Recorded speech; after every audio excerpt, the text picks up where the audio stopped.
Good morning. It's very early here. My husband hadn't been too long left for work. He asked me on his way out, what was I cooking? I told him I didn't know. Whatever he wanted. He decided he wanted um just a encore family size Salisbury steak dinner with mashed potatoes and um peas. And then he asked me would I make a pan of homemade buttermilk biscuits. Okay. And that's what I'm going to do for y'all. I've done it before, but I said, well, it's early and I'm bored. I might as well to bring y'all along with me. So, um, first of all, what I have in here, we're going to do this first. Let me move this to the side. I got my iron skillet that I use. I will get a piece of paper towel.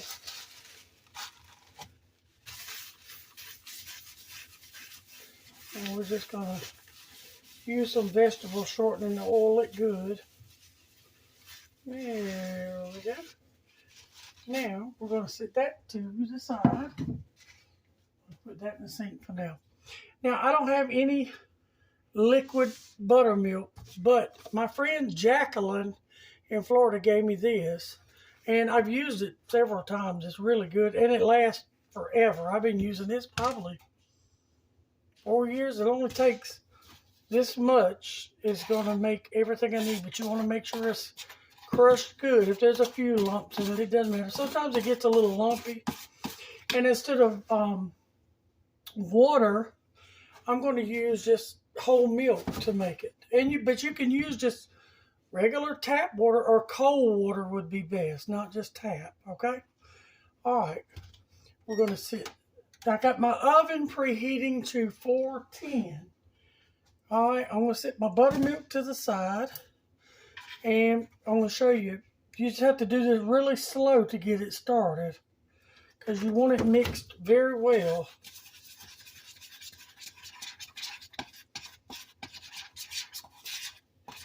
And it only takes, you can make probably a couple of 16-ounce glasses with just a couple of spoonfuls. It does not take a lot. I can smell it. It's really strong. And it makes very good biscuits. And you can get it on Amazon or at Walmart. So, and it lasts a long time, because I've been using out of this one since she gave it to me. And I think it's only halfway gone. All right, see? Now, I'm going to go ahead and add the milk I think I'm going to use to it, which I generally use about 16 ounces of ice water, or in this case, we're going to use around 16 ounces of this buttermilk, but I'll keep the milk out just in case. Okay, that is perfect. Smells really good. All right, I'm going to leave that in there. All right, let's slide this to the side. Now, here, this is what I generally do. This is I just used a spider. I have a couple of those things, but I just aerate my flour with a spider, and you can see, you always have little lumps, and I just put them in the sink because I got a strainer in the sink. But you want to do this several times. It gets the little lumps out. See? And it aerates your flour to make soft biscuits. And this is just store name brand flour. Okay? And I do it several times. See, I almost got it all. You're not going to always get all of it, and later on you might find a piece when you're making the biscuits. See, there's a couple little pieces. But I'll make these, and whenever they cool, I'll put them under the under the cake saver, and he'll eat off of them. Very seldom any of them go bad. Okay, now we've done that. I want to make a well in the middle. And we'll save this because I always do it before and after. And I just lay it over here on my lid. I'm going to move buttermilk and that out of the way, and my milk. Now, the next things I do, my hands are clean, but I will wash them to show you that you want to wash them and make sure they're very dry. Uh-oh, like to make this.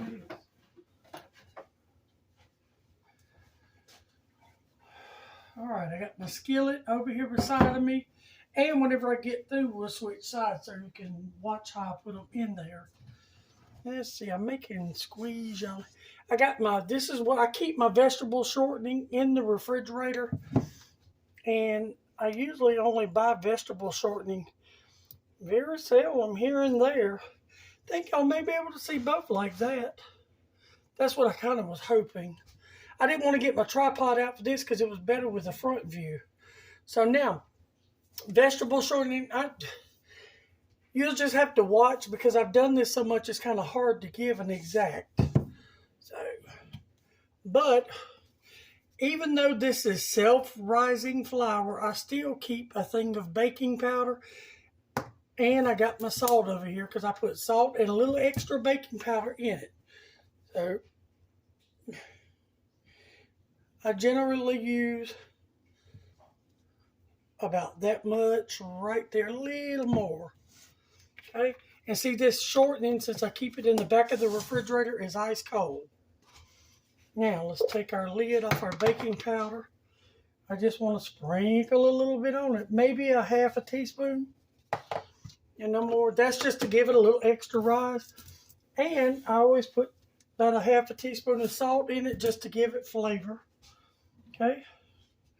Now let me stir this and move my spoon. Okay. Got my skillet. Now I just want to start creaming. And my milk is cold, my shortening is cold. You don't have to freeze anything. I mean, you don't have to. It's unnecessary.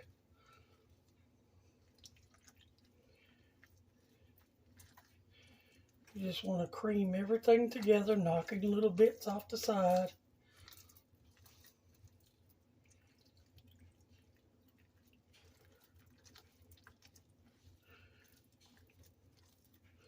You get all this, as much as you think. I usually can tell when I've got enough for a good small pan, because it's just me and him, and I may eat one, but he'll end up eating the rest.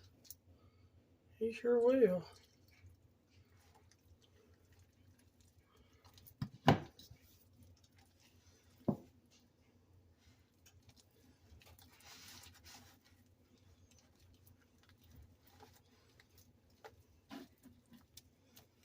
I haven't made any biscuits in a couple of weeks, so figured this would be nice. Of course, I could make them every day and he'd be happy, but if I made them every day, it'd be way too many. It's creaming together really good. And I think we are going to use all of our, kind of thought we would, considering this is about the size. I generally will use just a cold bottle of water out of the refrigerator. Yep, and we did. We used every bit of it. I'm going to put that over there. Now we're going to work this in.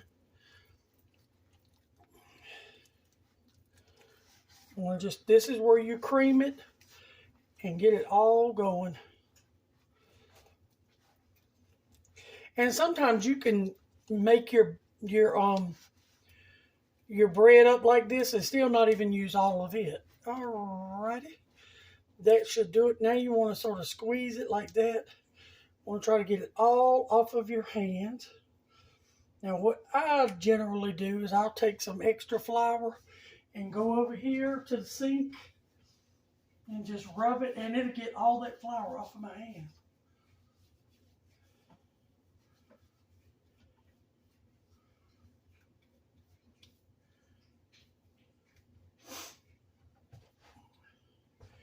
I used to watch my grandma do that.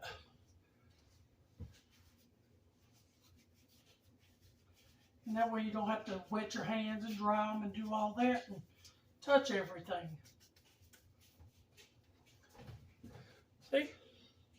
I mean, it's little pieces, but that's just the way it goes. Now you want to start just, we've kneaded, now we're going to roll it.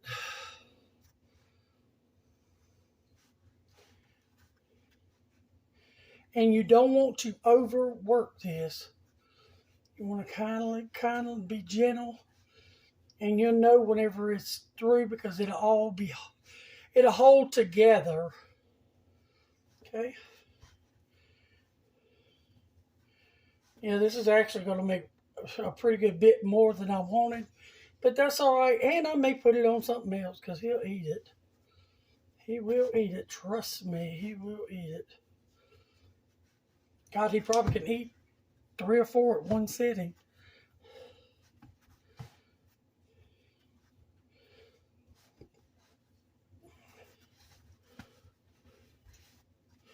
You just want to fold it over into each other.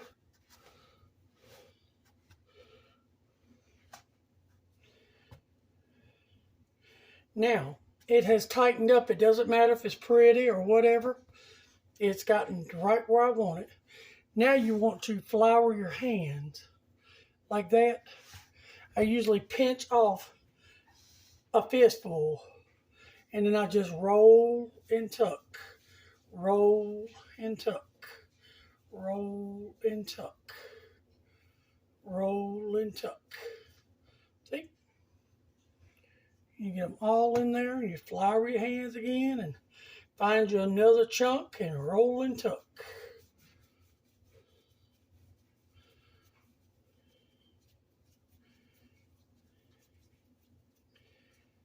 And if your hand gets a little sticky, just put a little flour on it. And you want to put them right up against each other, but not mash them.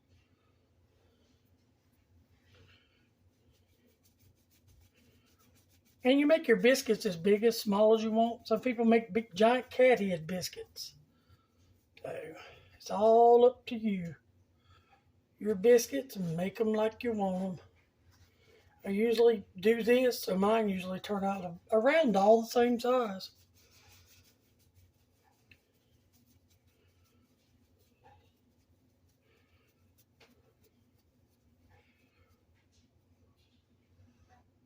And you want to try to get this done as quickly as possible so that your buttermilk and your shortening is still kind of cool.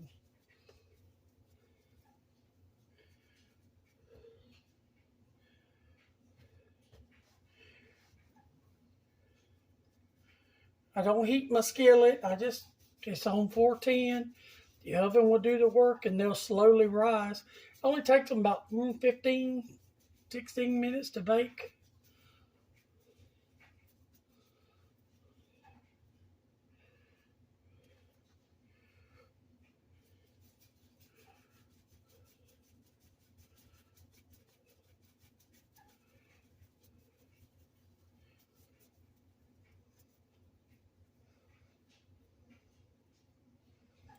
Let's do a little bit more to that one. It was kind of small. And you see I just pinched off a piece and added it under it.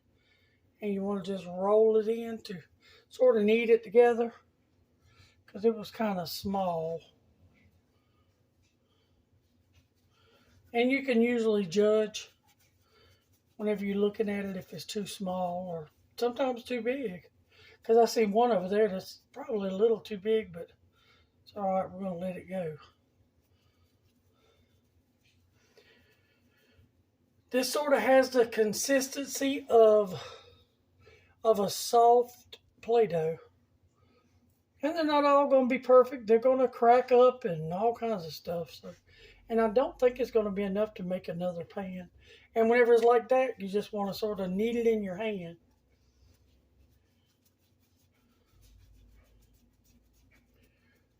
Need a little more.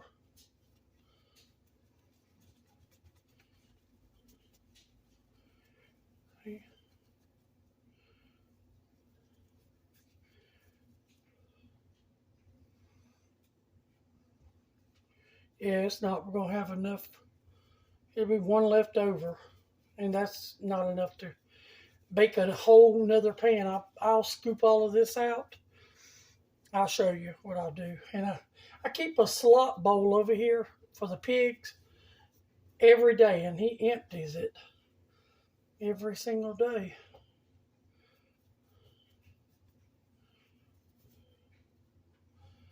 Alrighty.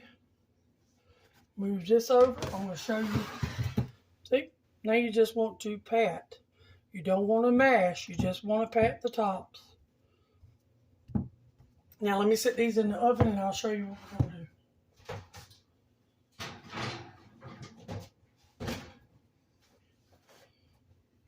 This is what I do after each one. I scrape the sides and I shake it. And I'm going to put this over here from my slop bucket.